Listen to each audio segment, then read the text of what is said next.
We are almost at the end of the school year. Hallelujah. And it can be really hard to figure out what to like end the year with. So you might be, you know, finishing up a unit. You might be just kind of hanging out till the end. No judgment either way. You might be like me and have a field trip where the kids have to perform less than a week before the end of the school year. So we are practicing all the way up until the end. But if you're looking for something to do on the very last week of school, let's chat about it. In this video, I'm gonna go through kind of 3 of my favorite last day of school activities. You'll notice they're all very upbeat. I'm really not teaching a lot of stuff, honestly, in any of them because it's last week of school, so why bother? And each one is going to be very easy for you to implement, but a lot of fun. So the first one is like kind of a tropical theme. The second one is an Encanto theme. And the third one is for the older students. A lot of these are going to have videos and things. The older students one I'm calling my game day model. So let's chat. I'm gonna turn on another light and then I'll be back. Sometimes I just turn on the camera and start talking and ignore everything else. All right, so let's talk last week of school in elementary music. Number 1, my favorite thing to do is a tropical theme for the end of the year. I love doing just like fun, beachy things. A lot of times I teach my 3rd graders Hawaiian music, so we'll do hula and we'll learn different folk songs and things like that leading up to the last week. And it's just fun, you know, you can kind of go vacation themed and it's exciting. So this is my favorite, probably the one I've done the most out of the 3. So when I do my tropical lessons, what I'm doing is we start with some sort of movement activity, and I always make it go with Hawaiian roller coaster ride. So sometimes I come up with movements that we're gonna do. Sometimes I use like a body percussion play along. I've used a video, I will link it down below. It's not my favorite, but it does get the job done. Or you can have students come up with actions for the verse, actions for the chorus, actions for the interlude. One day I'll have something much more specific to leave for you, but that day is not today. But it's just a really fun song, and so it's really fun to kind of kick off. I also a lot of times will then show the kids the clip from Lilo and Stitch with the video in it, because a lot of them haven't seen that movie, which is very depressing.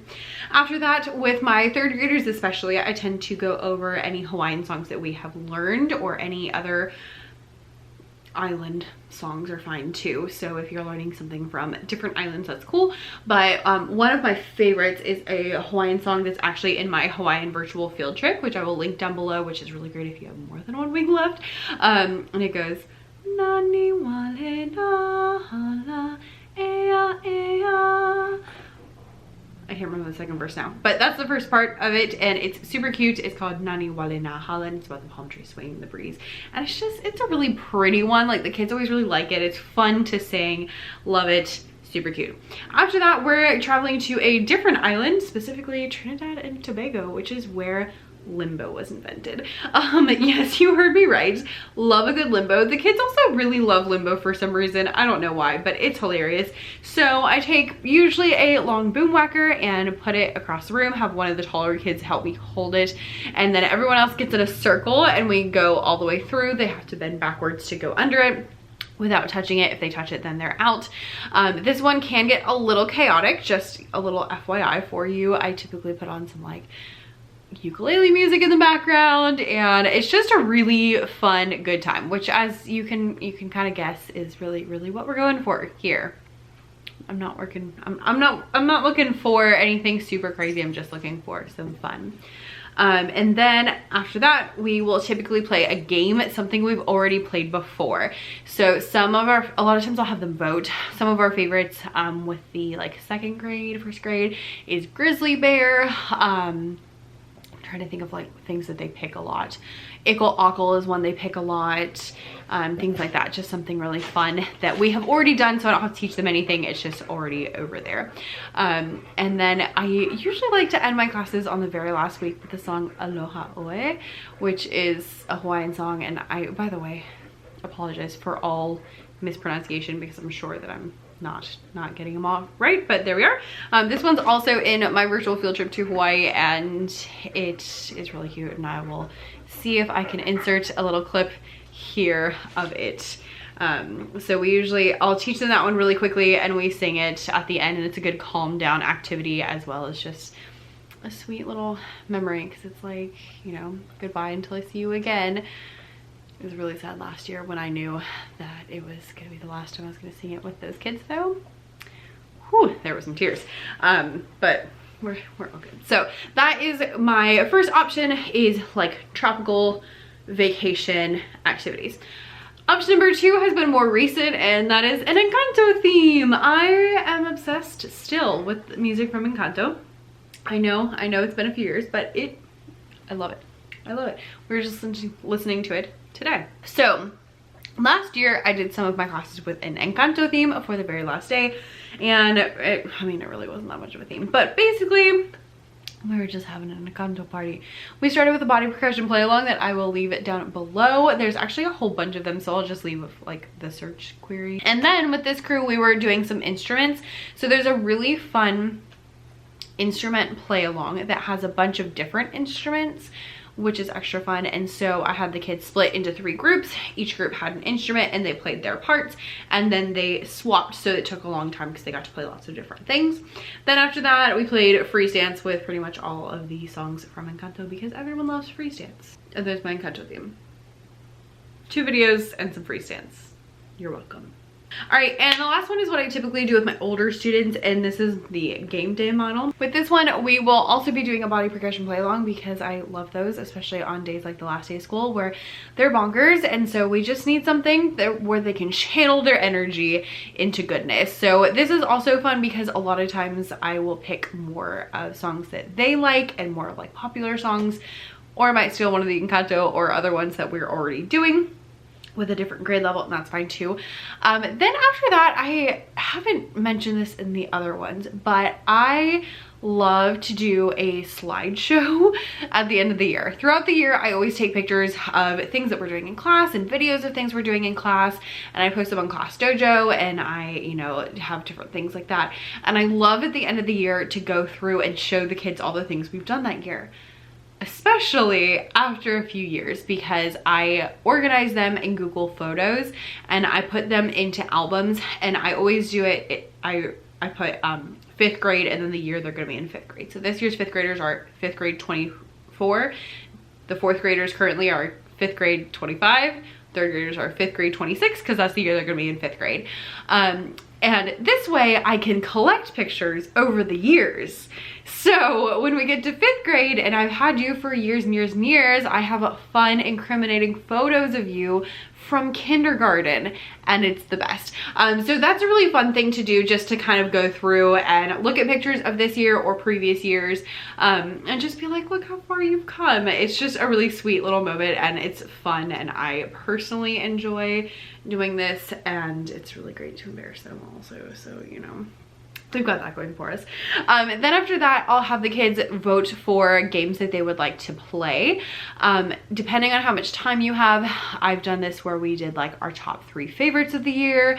I've done where we just played one, depending on how much time we had again. And so one of the ones we typically end up doing, even if I'm not like, this is the one we do, but a lot of times they end up picking Kookaburra. So if you haven't, I feel like I haven't talked about it that much, but one of our all-time favorite songs is Kookaburra. It is from Australia, and it is so fun. I do change a few of the words, just FYI, but it goes, Kookaburra sits in the old gum tree, Mary, Mary, king of the bush is he. Love Kookaburra, happy your life must be. So for Kookaburra, I like to do this song, and we do a 4 corners game. So I put 4 Australian animals in each of the corners, well, 1 in each corner, and then while we sing, you go to one of the 4 corners, and then I'll either have someone in the front calling them out, or I'll put wheelofnames.com, I'll put the 4 in and I'll spin the wheel, so it makes it random, which is kind of nice. And if you're in that corner, then you are out, and we keep going till we get down to 1 person, and then usually that person calls the corners the next time. It's really fun. They're familiar with 4 corners, like that's a game we play at church all the time. That's like a really common kid game, but this makes it, you know, go along with the song, and it's just really, really stinking fun.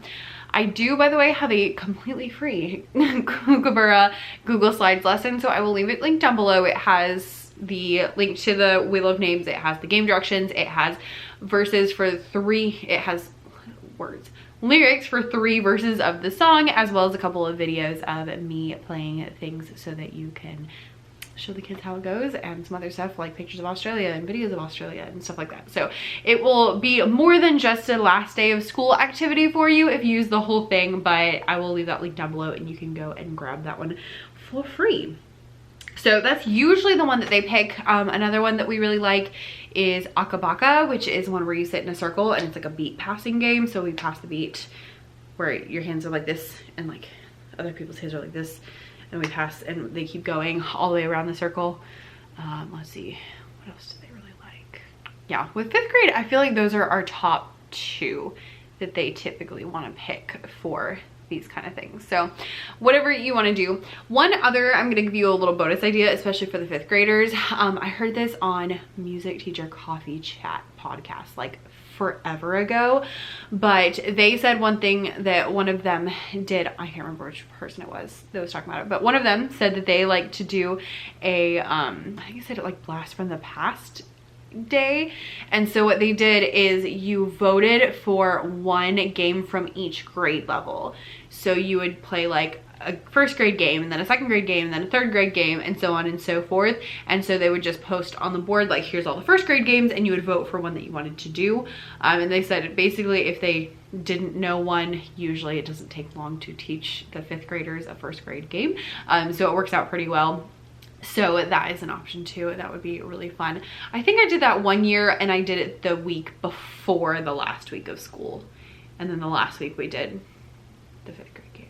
So either way, if that's something you want to do, that would also be super, super fun. But there's 3 different options for you for the last day of school. All of them are ridiculously easy. All of them kind of rely on throwing things on the board, which is what we like at this point of the year because we're tired. And I still have 3 more field trips to do. So I'll see you in the next one, where it'll be summer, possibly.